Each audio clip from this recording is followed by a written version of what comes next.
अगर आपने कभी जून की उमस भरी सुबह में कानपुर के पुराने बाजार की गलियों से होकर गुजरना किया हो, तो आप समझेंगे कि वहां सिर्फ सब्जियां, फल या समोसे नहीं बिकते, वहां खामोशी भी बिकती है। ऊपर से सब कुछ सामान्य दिखता है। आलू ले लो की पुकार, गरम तेल में छनते समोसे की खुशबू, ठेलों की चरमराहट, मोटरसाइकिलों के हॉर्न और मोल भाव की तेज आवाजें। लेकिन इस शोर के नीचे एक और धड़कन चलती है, डर की धड़कन। ऐसा डर जो लोगों को सिर झुकाकर जीना सिखा देता है।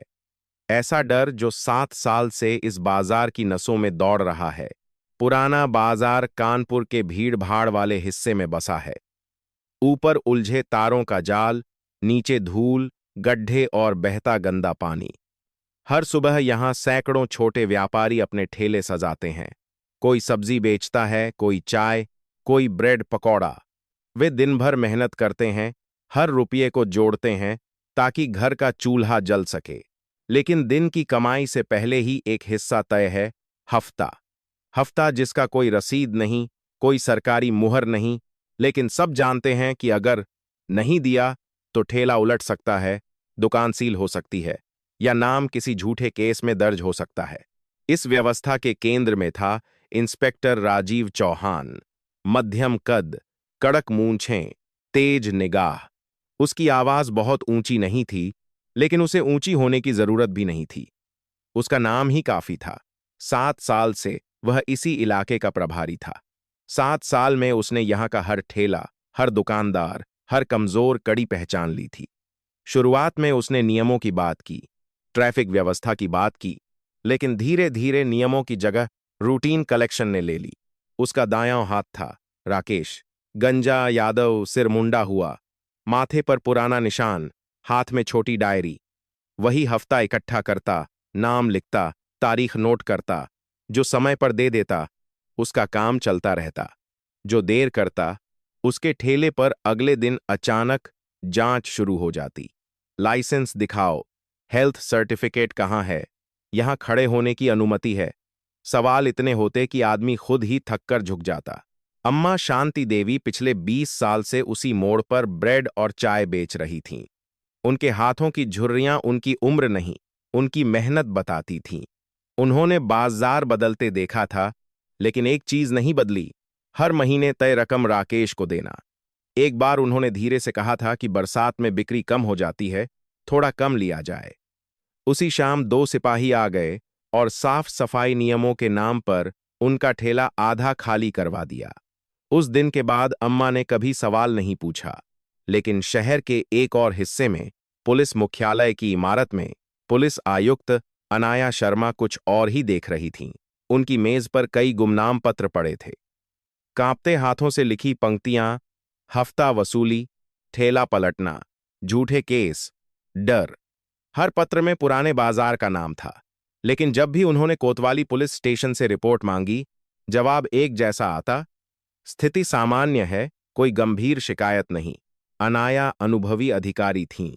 उन्हें मालूम था कि अगर शिकायतें बार बार आ रही हैं और रिपोर्ट हमेशा साफ है, तो कहीं न कहीं सच दबाया जा रहा है।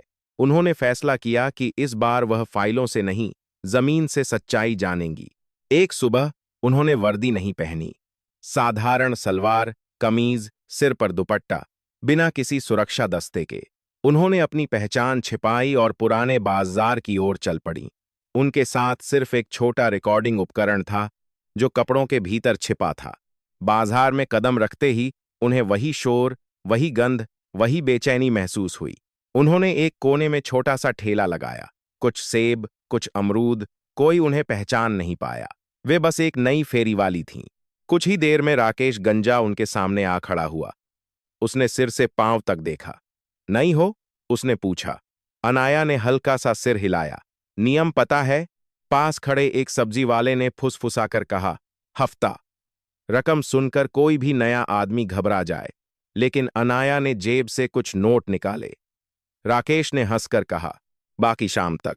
दोपहर की धूप तेज होने लगी। भीड़ बढ़ी। तभी बाजार के मुहाने पर पुलिस की जीप आकर रुकी। जैसे ही इंस्पेक्टर राजीव चौहान उतरे, माहौल बदल गया। आवाजें धीमी पड़ गईं। कुछ लोग झट से अपने नोट गिनने लगे। राजीव धीमे कदमों से चलता हुआ दुकानों के बीच से गुजरा, मानो हर इंच जमीन उसी की हो। एक कपड़े वाले को डांटा, रास्ता घेर रखा है। एक फेरी वाले से कागज मांगे। फिर उसकी नजर उस नए ठेले पर पड़ी अनाया का ठेला। वह रुका, कुछ पल उसे देखा। पहले दिन से नियम तोड़ रही हो? उसकी आवाज में तिरस्कार था। अनाया ने शांत स्वर में कहा, मैं बस अपना काम कर रही हूं साहब। राजीव की भौं तन गई। आसपास खड़े लोग सांस रोककर खड़े थे। उन्हें पता था कि यह लहजा यहां सुरक्षित नहीं है। उस क्षण बाजार की हवा भारी हो गई। कोई नहीं जानता था कि यह बस एक छोटी सी बातचीत है या आने वाले तूफान की शुरुआत। लेकिन एक बात तय थी, पुराने बाजार की खामोशी अब पहले जैसी नहीं रहने वाली थी। दोपहर की धूप उस दिन कुछ ज्यादा ही तेज थी, जैसे आसमान खुद देखना चाहता हो कि पुराने बाजार में क्या होने वाला है। पसीना माथों पर चमक रहा था। समोसे की कड़ाही से उठती भाप हवा में घुल रही थी और भीड़ अपनी रोजमर्रा की रफ्तार से चल रही थी, लेकिन उस भीड़ के भीतर एक अनदेखी रेखा खिंच चुकी थी। इंस्पेक्टर राजीव चौहान की नजर अब सीधे अनाया के ठेले पर टिकी थी। वह कुछ पल वहीं खड़ा रहा, फिर धीमे कदमों से आगे बढ़ा। कितनी बार समझाना पड़ेगा? उसने ठंडे स्वर में कहा। यहां खड़े होने का भी नियम है। आसपास खड़े लोग जानते थे कि यह नियम सड़क या ट्रैफिक का नहीं, बल्कि हफ्ते का है। अनाया ने सिर झुकाकर कहा, साहब, मैं सुबह ही आई हूं। जितना बताया गया था उतना दे दिया। उसके शब्दों में डर का अभिनय था, लेकिन आवाज स्थिर थी। राजीव ने राकेश की ओर देखा। राकेश ने हल्का सा सिर हिलाया, जैसे संकेत दे रहा हो कि रकम अधूरी है। राजीव ने बिना कुछ और कहे अनाया के ठेले को पैर से हल्का सा धक्का दिया। अमरूद लुढ़क कर धूल में जा गिरे। यहां आधा नियम नहीं चलता, उसने कठोर स्वर में कहा, या पूरा या कुछ नहीं। पास ही अम्मा शांति देवी का ठेला था। उन्होंने जल्दी जल्दी ब्रेड उठाकर कपड़े से ढक दी, मानो हवा भी उन्हें नुकसान पहुंचा सकती हो। लेकिन राकेश पहले ही उनकी ओर बढ़ चुका था। अम्मा, इस महीने 2 दिन लेट हो गए, उसने डायरी पलटते हुए कहा। अम्मा ने कांपते हाथों से कुछ नोट बढ़ाए। बस इतना ही है बेटा, उन्होंने धीमे स्वर में कहा। राकेश ने नोट गिने, होंठ टेढ़े किए और राजीव की ओर देखा। एक पल में राजीव वहां पहुंच गया। कम है, उसने कहा, और बिना चेतावनी दिए ठेले का एक किनारा पकड़कर झटका। ब्रेड नीचे गिर गई, कुछ गीली जमीन पर, कुछ नाले के पास। अम्मा की चीख गले में ही अटक गई। आसपास खड़े लोग जड़ हो गए। यह दृश्य नया नहीं था, लेकिन हर बार दिल पर वही चोट लगती थी।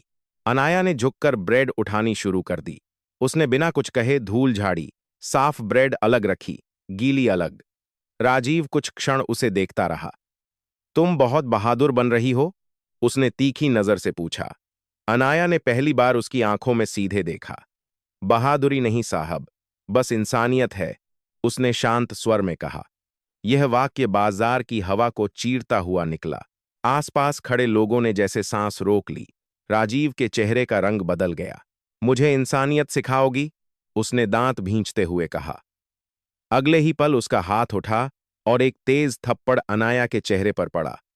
आवाज साफ और भारी थी। बाजार का शोर एक पल के लिए थम गया। अनाया लड़खड़ाई, लेकिन गिरी नहीं। उसके गाल पर लाल निशान उभर आया। उसने हाथ से चेहरा छुआ, फिर सीधी खड़ी हो गई। उसकी आंखों में आंसू नहीं थे, सिर्फ एक अजीब सी स्थिरता थी। राजीव ने भीड़ की ओर देखा, मानो संदेश दे रहा हो, जो भी सिर उठाएगा यही होगा। पकड़ो इसे, उसने आदेश दिया। 2 सिपाही आगे बढ़े। अनाया की कलाई थाम ली। उसके ठेले के बाकी फल जमीन पर बिखर गए। अम्मा शांति रोती हुई बोलीं, साहब, गलती मेरी है, इसे छोड़ दीजिए। राजीव ने उनकी ओर देखा भी नहीं। सरकारी काम में दखल, उसने कठोर स्वर में कहा। चलो, कोतवाली। भीड़ किनारे हटती गई। कोई सामने नहीं आया। डर ने सबको बांध रखा था, लेकिन चाय की दुकान के पीछे खड़ा छोटू, जो दिन भर लॉटरी टिकट बेचता था, सब देख रहा था। उसका दिल जोर से धड़क रहा था। उसने अपनी जेब से पुराना मोबाइल निकाला, कांपते हाथों से कैमरा चालू किया और रिकॉर्ड बटन दबा दिया। स्क्रीन पर राजीव का चेहरा साफ दिख रहा था। अनाया की कलाई पकड़े सिपाही दिख रहे थे और जमीन पर बिखरी ब्रेड भी। छोटू ने मोबाइल को अपनी शर्ट के भीतर छिपा लिया, लेकिन कैमरा चालू रहा। उसे नहीं पता था कि वह कितना बड़ा जोखिम उठा रहा है, बस इतना जानता था कि जो अभी हुआ वह गलत था। पुलिस जीप के पास पहुंचकर राजीव ने दरवाजा खोला। देखते हैं तुम्हारी इंसानियत कितनी देर टिकती है, उसने व्यंग्य में कहा। अनाया बिना विरोध किए अंदर बैठ गई। उसके चेहरे पर वही स्थिर भाव था। जीप स्टार्ट हुई और बाजार से बाहर निकल गई। पीछे धूल का गुबार और सन्नाटा रह गया। कुछ सेकंड बाद फुसफुसाहट शुरू हुई। कौन थी? नई फेरी वाली। बहुत बोल रही थी, लेकिन फुसफुसाहट में डर अभी भी शामिल था। जीप के भीतर राजीव ने मोबाइल निकाला और किसी को कॉल किया। स्टेशन तैयार रखो, उसने संक्षेप में कहा। चार्ज लगाना है, ड्यूटी में बाधा, हाथापाई। अनाया खिड़की से बाहर देखती रही। सड़क पर ट्रैफिक सामान्य था, जैसे शहर को अभी पता ही न हो कि क्या हुआ है। लेकिन उसी समय छोटू का वीडियो व्हाट्सएप पर पहले ग्रुप में पहुंच चुका था, पुराना बाजार अपडेट नाम के एक लोकल ग्रुप में। कुछ ही मिनटों में वीडियो दूसरे ग्रुप में गया, कानपुर मार्केट यूनियन, फिर तीसरे में। हर फॉरवर्ड के साथ लोगों की प्रतिक्रिया बदलने लगी। यह तो राजीव है, खुलेआम थप्पड़, किसी ने रोका क्यों नहीं? सवाल उठने लगे। कोतवाली पुलिस स्टेशन के बाहर जीप रुकी। राजीव तेज कदमों से उतरा। अंदर लाओ, उसने कहा। अनाया को भीतर ले जाया गया। एक संकरे कमरे में कुर्सी पर बैठाया गया। दीवार पर धुंधली पड़ी राष्ट्रीय प्रतीक की तस्वीर टंगी थी। राजीव ने मेज पर हाथ मारा। नाम? उसने पूछा। अनाया, उसने शांत स्वर में कहा। पूरा नाम? अनाया शर्मा। राजीव ने नोट किया। उसे इस नाम में कुछ असामान्य नहीं लगा। शहर में शर्मा उपनाम आम था। राकेश भी स्टेशन पहुंच चुका था। उसने धीरे से कहा, साहब, वीडियो बन रहा था शायद। राजीव की भौहें सिकुड़ीं। किसने? पता नहीं। भीड़ में कोई लड़का। राजीव ने तुरंत कंट्रोल रूम को फोन लगाया। आज दोपहर का कैमरा फुटेज निकालो, उसने आदेश दिया। फिर कंप्यूटर ऑपरेटर की ओर मुड़ा। अगर कुछ सोशल मीडिया पर जाए, तुरंत बताना। उसकी आवाज में पहली बार हल्की बेचैनी थी। इधर स्टेशन के बाहर धीरे धीरे लोग जमा होने लगे। पहले 2, 3, फिर 5, 7। किसी ने वीडियो देखा था और पहचान लिया था कि घटना पुराना बाजार की है। कुछ दुकानदार चुपचाप आए, दूर खड़े हो गए। कोई नारे नहीं, कोई शोर नहीं, बस खामोश भीड़। छोटू भी दूर खड़ा था, मोबाइल हाथ में पकड़े, स्क्रीन पर बढ़ते व्यू काउंट को देखता हुआ। उसे समझ नहीं आ रहा था कि आगे क्या होगा, लेकिन उसे इतना महसूस हो रहा था कि यह कहानी यहीं नहीं रुकने वाली। कमरे के भीतर राजीव ने एक कागजा आगे बढ़ाया। साइन करो, उसने कहा। लिखा है कि तुमने पुलिस पर हाथ उठाया और सरकारी काम में बाधा डाली। अनाया ने कागजा पढ़ा। उसकी आंखों में एक क्षण के लिए चमक आई, लेकिन उसने कुछ नहीं कहा। उसने बस धीरे से पूछा, अगर मैं साइन न करूं तो? राजीव मुस्कराया। तो तुम्हें समझाया जाएगा। बाहर भीड़ बढ़ रही थी, अंदर तनाव गहरा रहा था, और पुराने बाजार की कहानी अब सिर्फ एक थप्पड़ की नहीं रही थी, वह कुछ बड़ा बनने की ओर बढ़ रही थी। जीप के दरवाजे के बंद होते ही बाहर का शोर जैसे एक मोटी दीवार के पीछे छूट गया। लेकिन अंदर एक और तरह का शोर शुरू हो चुका था, सत्ता का, अहंकार का और उस डर का जिसे पैदा करके इंस्पेक्टर राजीव चौहान सालों से अपने इलाके पर राज करता आया था। अनाया पीछे की सीट पर बैठी थी, दोनों ओर सिपाही। उसकी कलाई कसकर पकड़ी नहीं गई थी, पर पकड़ में यह संकेत साफ था कि वह अब कस्टडी में है। राजीव आगे की सीट पर बैठा मोबाइल देख रहा था। राकेश ने धीरे से कहा, साहब, वीडियो की बात सही लग रही है। कुछ लोग मोबाइल निकाल रहे थे। राजीव ने झूंझलाकर जवाब दिया, भीड़ में रोज कोई ना कोई मोबाइल निकालता है, सब डर जाते हैं बाद में, देख लेंगे। पर उसके स्वर में वह पुरानी निश्चिंतता नहीं थी। जीप जैसे ही कोतवाली पुलिस स्टेशन के गेट से भीतर दाखिल हुई, राजीव ने उतरते ही तेज कदमों से अंदर जाना शुरू किया। लिखो केस, उसने ड्यूटी ऑफिसर से कहा। सरकारी कार्य में बाधा, पुलिसकर्मी पर हमला, भीड़ को उकसाना, शब्द तैयार थे, मानो पहले से तय हों। अनाया को एक कमरे में ले जाया गया जहां दीवारों पर पुरानी फाइलों की अलमारियां थीं और कोने में एक सीसीटीवी कैमरा टंगा था। कमरे में हल्की सी बदबू थी, पसीने, पुराने कागज और बंद हवा की मिली जुली गंध। ड्यूटी पर तैनात हवलदार ने अनाया को ऊपर से नीचे तक देखा। नई मुसीबत? उसने आधी मुस्कान के साथ पूछा। राजीव ने मेज पर फाइल पटकते हुए कहा, बहुत बहादुर बन रही थी बाजार में। साइन करवाओ, नहीं तो समझाओ। हवलदार ने एक कागज आगे बढ़ाया। यह बयान है, उसने कहा। लिखा है कि आपने ड्यूटी में लगे पुलिस अधिकारी को धक्का दिया और भीड़ को भड़काया। अनाया ने कागज हाथ में लिया। उसने हर पंक्ति ध्यान से पढ़ी। शब्दों के बीच झूठ की परत साफ थी। उसने सिर उठाकर शांत स्वर में पूछा, यह सब मैंने कब किया? हवलदार हंसा। जब साहब कह रहे हैं तो किया ही होगा। राजीव कुर्सी पर पीछे झुक गया। यहां सच्चाई वही है जो रिकॉर्ड में लिखी जाती है, उसने कहा, और रिकॉर्ड हम बनाते हैं। इसी बीच बाहर स्टेशन के गेट पर भीड़ धीरे धीरे बढ़ रही थी। छोटू का वीडियो अब कई व्हाट्सएप ग्रुप्स में फैल चुका था। किसी ने फेसबुक पर डाल दिया, किसी ने लोकल न्यूज पेज को टैग कर दिया। वीडियो में साफ दिख रहा था राजीव का हाथ उठना, थप्पड़ की आवाज, अनाया का लड़खड़ाना, अम्मा शांति का रोना। कुछ ही घंटों में व्यूज सैकड़ों से हजारों में बदल गए। कमेंट्स आने लगे, यह अत्याचार है, किसी ने कार्रवाई क्यों नहीं की? यह वही इंस्पेक्टर है ना? कोतवाली के अंदर अभी तक किसी को अंदाजा नहीं था कि बाहर डिजिटल दुनिया में क्या तूफान उठ रहा है। लेकिन कंट्रोल रूम में बैठे एक युवा कांस्टेबल ने मोबाइल पर नोटिफिकेशन देख लिया। उसने स्क्रीन पर वीडियो खोला और चेहरा पहचानते ही चौंक गया। वह दौड़कर राजीव के कमरे के बाहर पहुंचा, पर अंदर जाने की हिम्मत नहीं हुई। कुछ क्षण बाद उसने धीरे से राकेश को इशारा किया।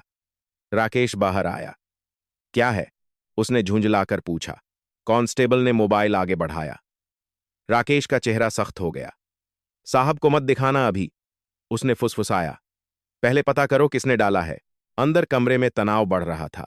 हवलदार ने फिर कागज आगे बढ़ाया। साइन करो, मामला यहीं खत्म, नहीं तो लॉकअप तैयार है। अनाया ने शांत स्वर में कहा, मैंने कोई गलत काम नहीं किया, मैं साइन नहीं करूंगी। यह सुनकर राजीव उठ खड़ा हुआ। बहुत आत्मविश्वास है, उसने कहा। देखते हैं कब तक रहता है। उसने हवलदार को इशारा किया। लॉकअप में डाल दो, थोड़ी देर में समझ आ जाएगा। अनाया को एक संकरे गलियारे से ले जाया गया। लोहे की सलाखों वाला छोटा सा लॉकअप, अंदर सीमेंट की बेंच। दरवाजा बंद हुआ तो हल्की सी गूंज हुई। अनाया बेंच पर बैठ गई। उसके चेहरे पर अब भी वही शांति थी। उसने आंखें बंद कीं, जैसे सब कुछ मन में दर्ज कर रही हो। उसकी छुपी रिकॉर्डिंग डिवाइस अब भी सक्रिय थी। हर शब्द, हर धमकी, हर आदेश रिकॉर्ड हो रहा था। बाहर राजीव ने राकेश को बुलाया। पता करो किसने वीडियो डाला, उसने कड़े स्वर में कहा। चीनल। राकेश ने तुरंत अपने जानने वालों को फोन मिलाना शुरू किया। पुराने बाजार में जो लड़का टिकट बेचता है वही होगा शायद, उसने अंदाज लगाया। राजीव ने दांत भींचे। उसे पकड़ो और जो भी वीडियो शेयर कर रहा है सबको समझाओ। लेकिन डिजिटल दुनिया को समझाना उतना आसान नहीं था जितना किसी ठेले वाले को। वीडियो अब लोकल न्यूज चैनल के रिपोर्टर तक पहुंच चुका था। एक पत्रकार ने अपने ट्विटर अकाउंट पर क्लिप डालते हुए लिखा, कानपुर के पुराने बाजार में पुलिस का कथित दुर्व्यवहार। कुछ ही मिनटों में कई रीट्वीट हो गए। कोतवाली के बाहर भीड़ अब दर्जनों में थी। कोई नारे नहीं लगा रहा था, पर खामोशी में सवाल थे। अम्मा शांति भी आ गई थीं। उन्होंने छोटू को देखा और धीरे से पूछा, तूने डाला? छोटू ने डरते हुए सिर हिलाया। डर मत, अम्मा ने कहा, सच है तो सामने आना चाहिए। उनकी आवाज कांप रही थी, लेकिन उसमें पहली बार साहस की हल्की झलक थी। अंदर राजीव को आखिरकार वीडियो दिखाया गया। उसने मोबाइल हाथ में लिया, स्क्रीन पर खुद को देखा थप्पड़ मारते हुए। उसके चेहरे पर क्षण भर के लिए अविश्वास था, फिर गुस्सा। किसने रिकॉर्ड किया? उसने गरज कर पूछा। किसी के पास जवाब नहीं था। उसने तुरंत आईटी सेल को फोन लगाया। यह वीडियो हटवाओ, उसने आदेश दिया। फेक बताओ, एडिटेड बताओ, जो करना पड़े करो। लेकिन हर मिनट के साथ वीडियो और फैल रहा था। कुछ लोग लिख रहे थे, जांच होनी चाहिए। कुछ पुराने शिकायतकर्ता निजी मैसेज में अपनी कहानियां भेजने लगे। सोशल मीडिया पर बहस छिड़ गई थी। लॉकअप में बैठी अनाया ने बाहर के शोर में हल्का बदलाव महसूस किया। कदमों की आहटें तेज हो रही थीं, आवाजें फुसफुसाहट से ऊंची होने लगी थीं। एक सिपाही ने दूसरे से कहा, बाहर मीडिया आ सकती है। यह सुनकर अनाया की आंखों में क्षण भर के लिए चमक आई, लेकिन वह फिर शांत हो गई। राजीव ने फिर कमरे में आकर अनाया के सामने खड़े होकर कहा, देखो, मामला बिगड़ने से पहले साइन कर दो, नहीं तो तुम्हारे लिए अच्छा नहीं होगा। अनाया ने सलाखों के उस पार से उसकी ओर देखा। सच से डर किसे लग रहा है? उसने धीमे स्वर में कहा। यह वाक्य सीधे राजीव के भीतर तक गया। उसी समय बाहर गेट पर एक लोकल रिपोर्टर कैमरा लेकर पहुंचा। उसने गार्ड से पूछा, अंदर क्या हुआ है? गार्ड ने टालने की कोशिश की, पर भीड़ में से किसी ने चिल्लाकर कहा, वीडियो देखो।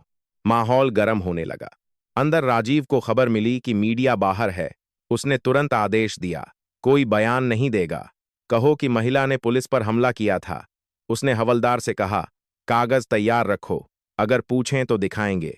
लेकिन अब स्थिति उसके नियंत्रण से धीरे धीरे बाहर जा रही थी। जो थप्पड़ उसने भीड़ को डराने के लिए मारा था, वही थप्पड़ अब कैमरे में कैद होकर उसके खिलाफ गवाही दे रहा था। लॉकअप में बैठी अनाया ने गहरी सांस ली। योजना का पहला चरण पूरा हो चुका था। उसने किसी से अपना परिचय नहीं दिया था, किसी को संकेत नहीं दिया था, लेकिन घटनाएं उसी दिशा में बढ़ रही थीं जिसकी उसे उम्मीद थी। बाहर भीड़ बढ़ रही थी, भीतर बेचैनी। राजीव पहली बार खुद को असहज महसूस कर रहा था, और इसी तनावपूर्ण खामोशी के बीच कोतवाली के गेट के बाहर एक नई गाड़ी आकर रुकी। सादा कपड़ों में कुछ अधिकारी उतरे। राजीव को अभी इसका अंदाजा नहीं था। वह अब भी सोच रहा था कि यह तूफान वह अपने पुराने तरीकों से थाम लेगा। लेकिन जो लहर उठ चुकी थी, वह सिर्फ बाजार की नहीं थी, वह शहर भर की नजर बन चुकी थी। कोतवाली पुलिस स्टेशन के भीतर उस समय हवा में एक अजीब सी घुटन थी, जैसे दीवारें भी सुन रही हों और इंतजार कर रही हों कि आगे क्या होगा। इंस्पेक्टर राजीव चौहान ने अपने माथे पर उभर आए, पसीने को रुमाल से पोंछा, लेकिन यह पसीना सिर्फ गर्मी का नहीं था। बाहर मीडिया और भीड़ की मौजूदगी ने उसे पहली बार असहज कर दिया था। 7 वर्षों में उसने कई शिकायतें दबाईं, कई लोगों को डराया, कई आवाजें कुचलीं, पर आज स्थिति अलग थी। आज उसका हर कदम कैमरे की नजर में था। राकेश गंजा अंदर आया और धीरे से बोला, साहब, बाहर रिपोर्टर खड़े हैं, वीडियो बहुत फैल गया है, लोग पूछ रहे हैं। राजीव ने दांत भींचते हुए कहा, कह दो झूठ है, एडिट किया हुआ है, भीड़ भड़काने की कोशिश है। लेकिन उसकी आवाज में जो कठोरता थी, उसमें अब हल्की सी बेचैनी घुल चुकी थी। उसने आईटी स्टाफ को बुलाकर कहा, सीसीटीवी फुटेज निकालो और जो भी हिस्सा बाहर जाए पहले मेरे पास आए। लॉकअप के पास पहुंचकर वह कुछ क्षण खड़ा रहा। सलाखों के भीतर बैठी अनाया बिल्कुल शांत थी, न रोना, न विनती, न गुस्सा। यही स्थिरता उसे सबसे अधिक विचलित कर रही थी। अब भी समय है, उसने कहा, बयान पर साइन कर दो, बाहर मामला संभाल लेंगे, तुम भी बच जाओगी, हम भी। अनाया ने उसकी ओर देखा। उसकी आंखों में एक गहरी, नपी तुल्ली दृष्टि थी। आपको किससे बचना है, इंस्पेक्टर? उसने धीमे स्वर में पूछा। यह सवाल सीधा था, लेकिन उसमें ऐसा वजन था जिसने राजीव को एक पल के लिए चुप कर दिया। उसी समय मुख्य गेट पर सादा कपड़ों में आए अधिकारियों ने प्रवेश किया। वे सीधे ड्यूटी ऑफिसर के पास गए। हम विजिलेंस यूनिट से हैं, उनमें से एक ने पहचान पत्र दिखाते हुए कहा। ड्यूटी ऑफिसर के चेहरे का रंग बदल गया। साहब को बुलाइए, अधिकारी ने शांत लेकिन दृढ़ आवाज में कहा। राजीव को जब सूचना मिली कि विजिलेंस यूनिट आई है, तो उसके कदम कुछ क्षण के लिए रुक गए। उसने सोचा यह सिर्फ रूटीन जांच होगी, लेकिन भीतर कहीं उसे अंदेशा था कि यह उसी वीडियो से जुड़ा है। वह मुख्य हॉल में पहुंचा। सामने 3 अधिकारी खड़े थे, चेहरों पर सख्ती, हाथ में फाइलें। इंस्पेक्टर राजीव चौहान, एक ने पूछा। जी, राजीव ने औपचारिक स्वर में कहा। पुराने बाजार की घटना के संबंध में प्रारंभिक जांच के लिए आए हैं। हमें लॉकअप और रिकॉर्ड रूम देखना है। राजीव ने स्थिति सामान्य दिखाने की कोशिश की। एक महिला ने ड्यूटी में बाधा डाली थी। मामला बढ़ा चढ़ाकर पेश किया जा रहा है, उसने कहा। अधिकारी ने शांत स्वर में जवाब दिया, सच्चाई रिकॉर्ड में स्पष्ट हो जाएगी। कृपया सहयोग कीजिए। लॉकअप की ओर जाते हुए राजीव के भीतर तनाव बढ़ता जा रहा था। सलाखों के सामने विजिलेंस अधिकारी रुके। उन्हें बाहर लाया जाए, उन्होंने कहा। हवलदार ने ताला खोला। अनाया धीरे से बाहर आई। कमरे में मौजूद सभी की निगाहें उस पर टिक गईं। विजिलेंस अधिकारी ने उससे पूछा, आपका नाम? अनाया शर्मा, उसने स्पष्ट स्वर में कहा। क्या आपके पास कोई पहचान है? कमरे में क्षण भर के लिए सन्नाटा छा गया। राजीव के चेहरे पर हल्की मुस्कान थी, जैसे वह सोच रहा हो कि अब यह महिला क्या नया नाटक करेगी। अनाया ने अपने दुपट्टे के भीतर हाथ डाला और एक पहचान पत्र निकाला। उसने उसे विजिलेंस अधिकारी की ओर बढ़ाया। अधिकारी ने कार्ड देखा, फिर एकदम सीधा खड़ा हो गया। उसकी आंखों में सम्मान और आश्चर्य साथ साथ थे। कमरे में मौजूद सभी के लिए वह क्षण समय से बाहर का क्षण था। मैम, अधिकारी की आवाज धीमी हो गई। राजीव के चेहरे की मुस्कान जमी रह गई। उसने कार्ड देखने की कोशिश की। विजिलेंस अधिकारी ने उसे दिखाया, अनाया शर्मा, पुलिस आयुक्त, कानपुर शहर। राजीव की आंखें फैल गईं। कुछ पल के लिए वह शब्दहीन हो गया। उसके दिमाग में जैसे सब कुछ उलझ गया, वीडियो, भीड़, विजिलेंस और अब यह खुलासा।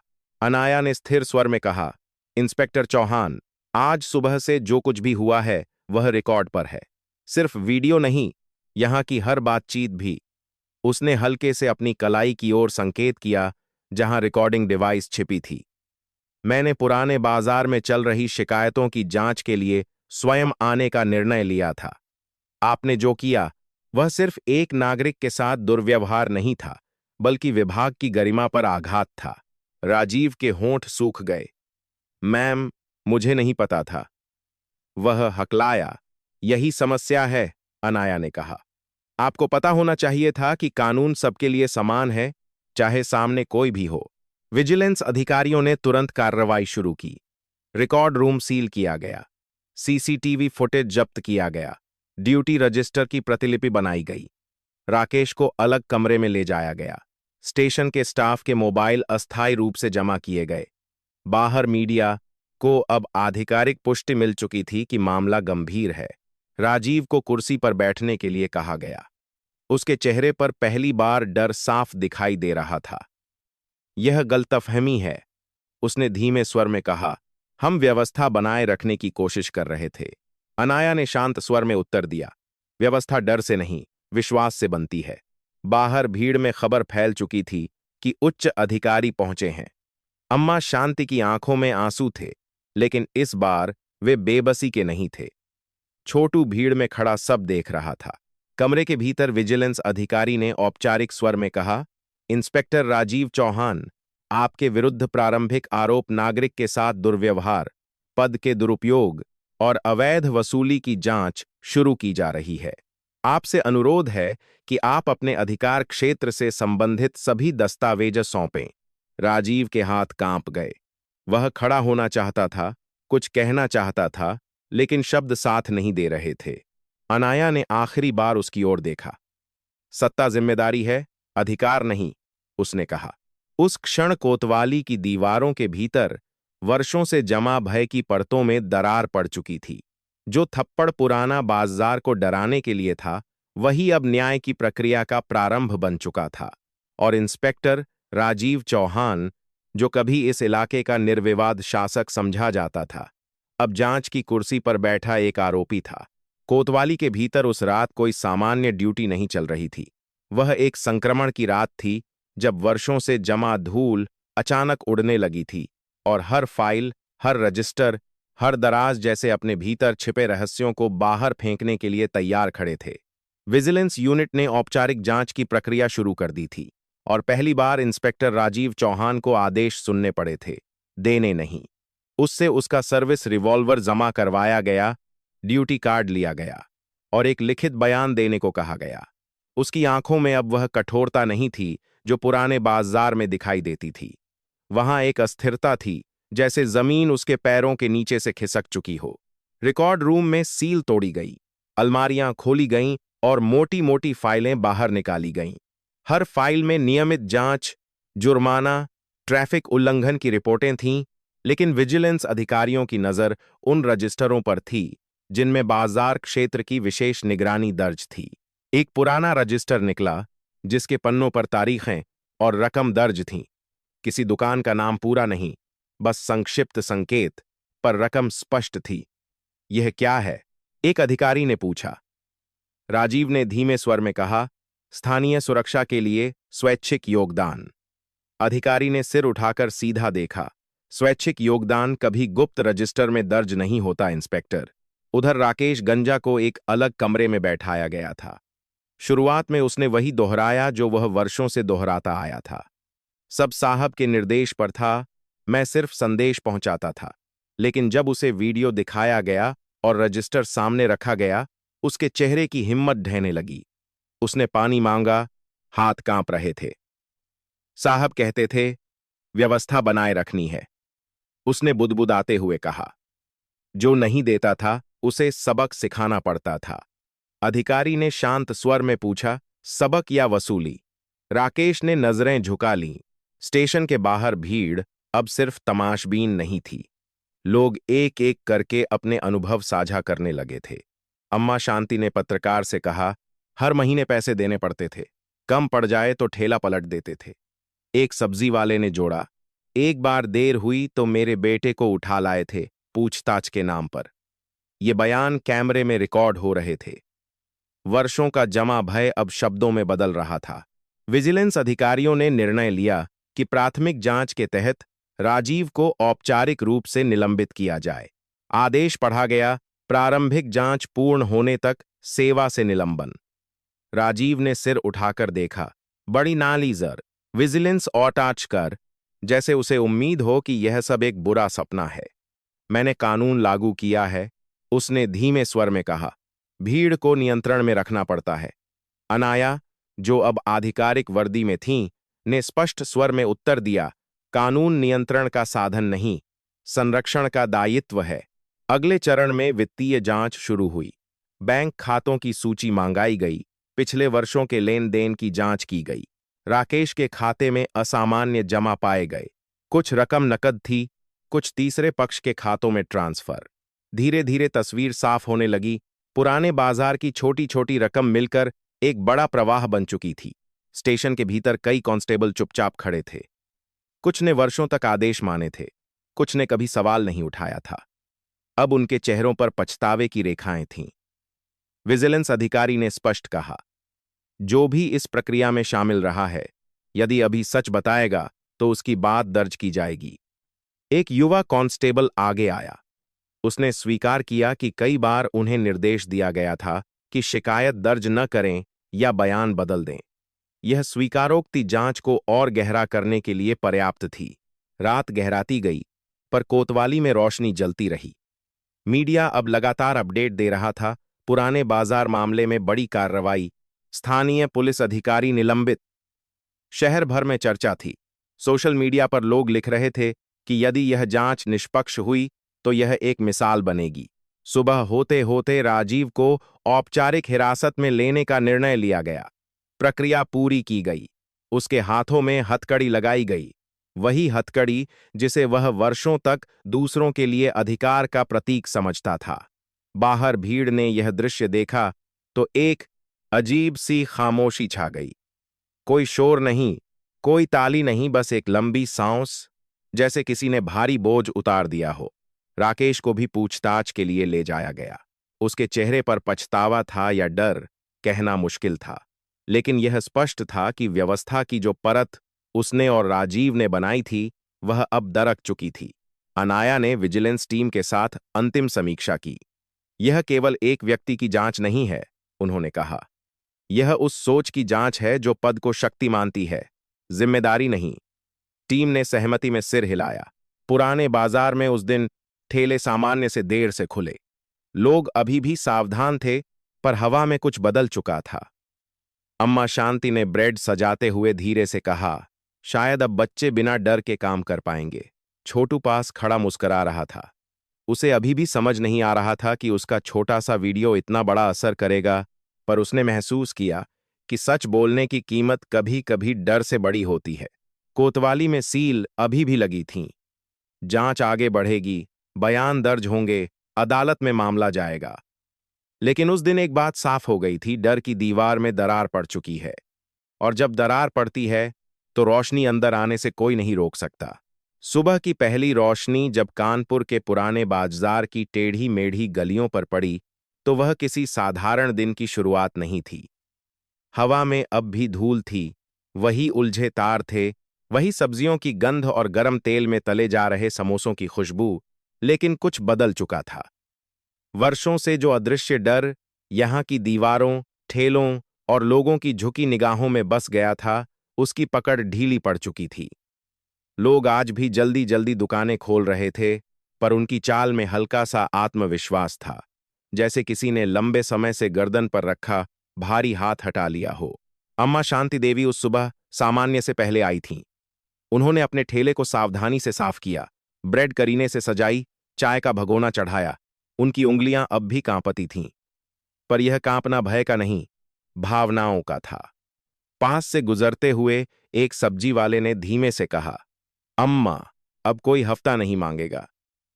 अम्मा ने हल्की मुस्कान के साथ उत्तर दिया, डर ही सबसे बड़ा कर था बेटा, वह हट गया तो बाकी सब आसान है। पिछले दिन की घटनाएं शहर भर में फैल चुकी थीं। समाचार चैनलों ने पूरी रिपोर्ट दिखाई थी। वीडियो, जांच, निलंबन, गिरफ्तारी।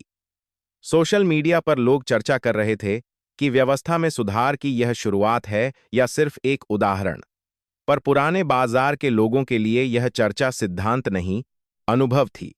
उन्होंने देखा था कि कैसे एक थप्पड़ से शुरू हुई कहानी न्याय की प्रक्रिया तक पहुंची। कोतवाली पुलिस स्टेशन में भी बदलाव शुरू हो चुका था। अस्थायी रूप से नई टीम तैनात की गई थी। दीवारों पर लगे पुराने आदेश हटाए जा रहे थे। शिकायत पेटी को सामने की दीवार पर लगाया गया और एक बोर्ड लगाया गया जिस पर साफ लिखा था, शिकायत दर्ज करना आपका अधिकार है। विजिलेंस यूनिट ने विशेष हेल्पलाइन नंबर जारी किया। यह सब औपचारिक कदम थे, लेकिन प्रतीकात्मक महत्व बहुत बड़ा था। अनाया शर्मा उस सुबह फिर पुराने बाजार पहुंची, इस बार अपनी आधिकारिक वर्दी में। उनके साथ कुछ अधिकारी थे, पर उन्होंने भीड़ के बीच चलना चुना जैसे पहले दिन चली थीं। लोगों ने उन्हें देखा और सम्मान में सिर झुकाए, पर इस बार वह झुकाव डर का नहीं था। छोटू सबसे आगे आकर खड़ा हो गया, उसकी आंखों में संकोच था, पर गर्व भी। अनाया ने उसके कंधे पर हाथ रखा और कहा, साहस उम्र से बड़ा होता है। छोटू ने धीमे से कहा, मैंने बस सच दिखाया था मैम। भीड़ के बीच खड़ी अम्मा शांति की आंखें भर आईं। मैम, हमने सोचा था कोई नहीं सुनेगा, उन्होंने कहा। अनाया ने शांत स्वर में उत्तर दिया, जब तक कोई बोलता नहीं, सुनाई भी नहीं देता। आपने सहा, पर अब बोलना शुरू किया है, यही बदलाव है। शहर के प्रशासनिक दफ्तरों में भी हलचल थी। अवैध वसूली से जुड़े मामलों की सूची तैयार की जा रही थी। अन्य क्षेत्रों की समीक्षा के आदेश दिए गए। यह स्पष्ट संदेश था कि मामला केवल एक अधिकारी तक सीमित नहीं रहेगा, प्रणाली की जांच होगी। राजीव चौहान और राकेश के खिलाफ औपचारिक आरोप तय किए जा चुके थे।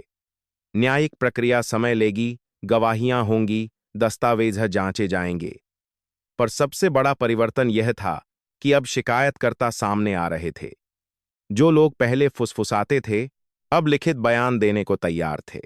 पुराने बाजार में धीरे धीरे सामान्य गतिविधियां लौट आईं, पर एक नई चेतना के साथ।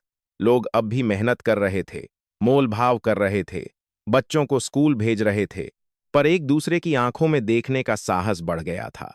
हफ्ते का डर, जो वर्षों से व्यवस्था का हिस्सा मान लिया गया था, अब सवालों के घेरे में था। एक दोपहर अनाया ने फिर बाजार का दौरा किया। उन्होंने कोई भाषण नहीं दिया, कोई बड़ा मंच नहीं बनाया, बस लोगों से बात की। व्यवस्था तभी मजबूत होती है जब नागरिक और प्रशासन दोनों जिम्मेदारी निभाएं, उन्होंने कहा। यदि कहीं अन्याय दिखे तो चुप मत रहिए, कानून सबके लिए है। उनके शब्द सरल थे, पर उनमें अनुभव की दृढ़ता थी। छोटू अब भी टिकट बेच रहा था, पर उसके मोबाइल में अब नया कवर था, किसी स्थानीय संगठन ने उसे उपहार दिया था। वह हंसते हुए ग्राहकों को टिकट देता और बीच बीच में फोन देख लेता। उसे समझ आ गया था कि तकनीक डर को तोड़ने का साधन भी बन सकती है। अम्मा शांति ने अपने ठेले के पास एक छोटा सा बोर्ड लगाया, ईमानदारी से कमाया, ईमानदारी से बेचा। यह वाक्य शायद साधारण था, पर उसमें गर्व था। कोतवाली स्टेशन की नई टीम ने नियमित रूप से बाजार क्षेत्र में संवाद कार्यक्रम शुरू किए। शिकायत दर्ज करने की प्रक्रिया सरल की गई। पारदर्शिता के लिए कुछ निर्णय सार्वजनिक किए गए। यह सब तुरंत सब कुछ नहीं बदल देगा, पर दिशा बदल चुकी थी। रात को जब बाजार बंद हुआ और लाइटें एक एक कर बुझीं, तो हवा में पहले जैसी घुटन नहीं थी। लोग घर लौटते समय फुसफुसा नहीं रहे थे, वे खुले स्वर में बात कर रहे थे। यह बदलाव धीमा था, पर गहरा था। अनाया अपने कार्यालय लौटीं, तो उनकी मेज पर नए पत्र थे, कुछ धन्यवाद के, कुछ अन्य क्षेत्रों से शिकायत के। उन्होंने उन्हें ध्यान से पढ़ा। उन्हें पता था कि एक घटना से पूरी व्यवस्था नहीं बदलती, पर हर परिवर्तन की शुरुआत एक बिंदु से होती है। पुराने बाजार की कहानी अब एक उदाहरण बन चुकी थी, डर के विरुद्ध साहस का, सत्ता के विरुद्ध जवाबदेही का। समय के साथ यह घटना शहर की स्मृति में दर्ज हो जाएगी, पर उसका प्रभाव तब तक रहेगा जब तक लोग यह याद रखेंगे कि न्याय की प्रक्रिया तब चलती है जब कोई खड़ा होता है। चाहे वह एक फेरीवाली के रूप में आई अधिकारी हो या एक टिकट बेचने वाला लड़का जिसने रिकॉर्ड बटन दबाया। और अब, यदि यह कहानी आपको सोचने पर मजबूर करती है, यदि आप मानते हैं कि व्यवस्था में पारदर्शिता और साहस आवश्यक है, तो इसे यहीं समाप्त मत होने दीजिए। इस कहानी को साझा कीजिए ताकि और लोग जान सकें कि आवाज उठाने से बदलाव संभव है। अपने विचार लिखिए, आपके शहर में क्या बदलाव चाहिए? और यदि आप ऐसी और कहानियां सुनना चाहते हैं जो समाज के भीतर छिपे सच को उजागर करें, तो हमारे साथ जुड़े रहिए, इस प्रयास का हिस्सा बनिए और याद रखिए, न्याय तब मजबूत होता है जब नागरिक जागरूक रहते हैं।